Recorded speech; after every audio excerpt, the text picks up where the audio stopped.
最近、Google で検索すると、一番上に AI の要約が出てくるようになりましたよね。AI が答えを教えてくれるなら、もう自分のサイト見てもらえないんじゃないか？今回はですね、そんなウェブサイト運営者の皆さんが抱えている、その深刻な不安を明日からすぐに実行できる具体的な行動計画に変えるための解説をお届けします。さあ、一緒に見ていきましょう。私のウェブサイトはもう時代遅れなんですか？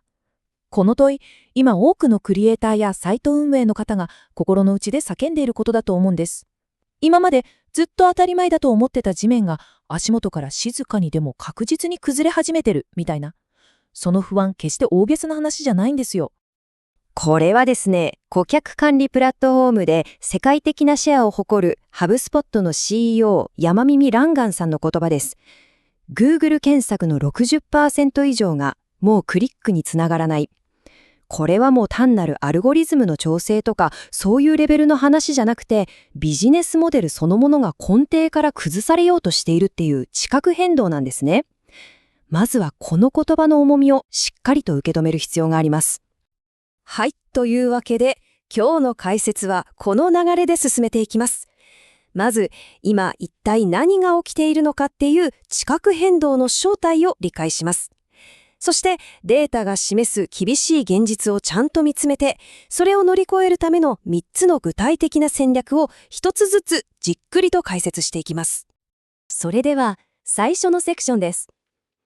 今、私たちの身の回りで起きている変化を正確に理解するためには、まず Google 検索っていうもののあり方がもう根本的に変わってきてるんだっていう事実を認識する必要があるんですね。さて、ここで Google の AI が持つ2つの顔を見てみましょうか。まず左側の AI による概要。これは今まさに私たちが目にしている検索結果の上に出てくる要約のことです。まあ便利なメモ書きみたいなものって考えると分かりやすいかもしれません。でも本当に注目しなきゃいけないのは右側の AI モードです。これはもう全くの別物で、検索そのものが AI との対話形式に変わる、いわばあなた専用のリサーチアシスタントなんですよ。このモードだとユーザーは AI と会話を続けるだけで満足いく答えにたどり着けちゃう。つまり外部のサイトをクリックする必要性っていうのがさらに低くなってしまうわけです。そしてこの地殻変動が日本の市場でもう現実なものとなった決定的な日付。それが2025年9月9日です。この日、Google は検索における AI モードを日本語で正式に提供開始しました。これによって日本のすべてのウェブサイト運営者はこの新しい検索のあり方にもう直接向き合うことが避けられなくなったということなんです。では、この変化が具体的にどんな影響をもたらすのか、ここからはデータが示すちょっと残酷な現実を見ていきたいと思います。これは特に広告収入に頼っているビジネスモデルを根底から揺るがす話になります。AI 検索がもたらす最も直接的な影響。それがこのゼロクリック検索の劇的な加速です。まあ今までもね、東京の天気みたいな簡単な検索ではありましたけど、AI の概要はもっと複雑な質問に対してもズバッと答えを示してしまう。だからこの現象があらゆるジャンルでもう爆発的に加速する可能性を秘めているんです。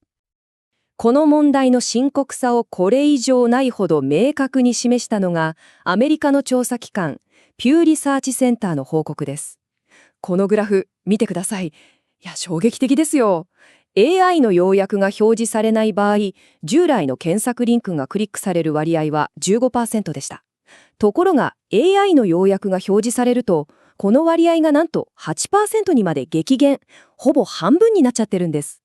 さらに衝撃的なのがこの数字です。AI が回答の根拠として示した引用元リンク。ここに載れば、まあトラフィックが来るだろうって思いますよね。ところがこれがクリックされる割合はたったの 1% に過ぎなかったんです。つまり AI に引用されるっていう、まあ名誉なことなんですけど、それがトラフィック獲得にはほとんど結びつかないっていうめちゃくちゃ厳しい現実があるわけです。このトラフィックの減少は、広告収入を主体とするサイトにとってはまさに三重苦となって襲いかかります。まず一つ目は単純に広告が表示される機会が失われること。2つ目は検索結果の一番上という最も価値の高い一等地を Google 自身の広告が占めてしまうっていう競合の問題。そして3つ目は AI を悪用した評判攻撃という今までになかった新しいリスクです。さて、ここまでかなり厳しい現実を見てきましたが、これはウェブサイトの終わりを意味するものではありません。希望はあります。ここからはこの地殻変動を乗り越えるための具体的な戦略を見ていきましょう。最初の戦略は適用です。これからの競争のルールは変わります。単に検索結果で上の方に表示される、つまり SEO から AI の回答の中で引用されたり推奨されること、すなわち AIO へとシフトするんです。最適化の相手が機械的なアルゴリズムから文脈をちゃんと理解する AI モデルに変わったと理解してください。あなたのコンテンツを AI にとっての最高に信頼できる情報源にするということです。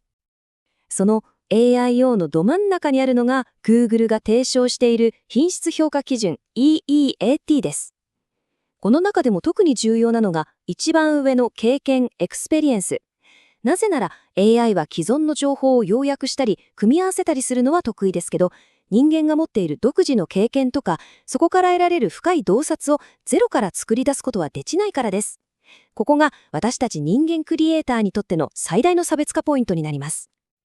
どんなにいい記事を書いても AI に要約されたら意味がないんじゃないのという問いへの最も強力な答えがこの AI 消化不良コンテンツです。つまり AI が要約すること自体が難しい、あるいは要約しちゃうと価値がなくなっちゃうものですね。例えば自分に合った結果が得られる診断ツールとか独自の調査レポート、そして人間同士の交流そのものであるコミュニティ、これらはユーザーがクリックせざるを得ない強力な磁石になるんです。さあ次に第2の戦略。進化へと駒を進めましょう。これは単に新しい環境に適応するだけじゃなくて、Google っていうたった一つのプラットフォームに事業の運命を預けちゃってる。その脆さから脱却する。そして収益モデルそのものを変革していくっていう攻めの戦略です。広告モデルから脱却するには、まず成功を図る物差しを変えなきゃいけません。何人来たかっていう PV みたいな量の指標から、来てくれた人がどれだけビジネスに貢献してくれたかっていう質の指標へとフォーカスを移す必要があります。その中心になるのがこの LTV/CAC 比率です。ちょっと専門的になりますけど、この2つはすごく重要なので押さえておきましょう。LTV は顧客生涯価値。一人のお客さんがあなたのサービスを使い始めてから辞めるまでにどれだけの利益をもたらしてくれるかですね。一方、CAC は顧客獲得コスト。有料会員とか購入者を1人獲得するためにどれだけ費用がかかったかを示します。そして、ここがめちゃくちゃ重要なポイントです。健全なビジネスを維持するためには、この LTV が CAC を上回る、具体的には3倍以上あることが一つの目安とされています。この指標を導入することで、今までのような曖昧なトラフィックを増やすっていう目標から、収益性の高い顧客との長期的な関係を築くという、より持続可能な事業目標へと舵を切ることができるんです。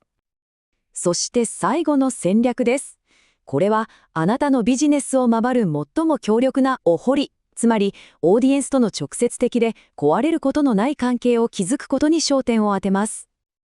じゃあ、具体的にどうやって広告以外で収益を上げるのか。ここに3つのモデルがあります。1つ目はサブスクリプション。限定記事とか専門家への Q&A とか、お金を払ってでも得たい価値を提供します。2つ目は、あなたの専門知識を電子書籍やオンラインコースといったデジタル製品として販売すること。そして3つ目は、コミュニティの構築です。AI は記事を要約できても、人間同士のつながりとか、仲間と学ぶ喜びっていうのは絶対に代替できませんからね。さて、結論です。Google の AI 検索がもたらした変化は、従来の広告に頼った戦略がもう持続可能じゃないっていう厳しい現実を突きつけています。でも、これは Web の終わりじゃなくて進化の始まりなんです。AI が情報を要約するのが当たり前になる時代において、私たちの使命は明確です。それは、決して要約できない価値、つまり人間ならではの独自の洞察、本物の経験、そして真のコミュニティを作り出すことなんです。それでは最後に明日からご自身の状況を確認できるチェックリストを用意しました。あなたのサイトには AI に要約されない独自の価値はありますか？収益の広告依存度はどれくらいですか？信頼できる第三者からの評価はありますか？そして、検索エンジンに頼らずに顧客と直接つながるチャンネルを持っていますか？ぜひ、このリストをもとにご自身の強みと弱みを分析してみてください。AI が情報の要約を極めるこの時代において、私たちの未来はこの問いにどう答えるかにかかっています。これはテクノロジーとの戦いなんかじゃないんです。私たち自身の提供価値をより人間的な、より本質的な領域へと進化させるための挑戦なんですね。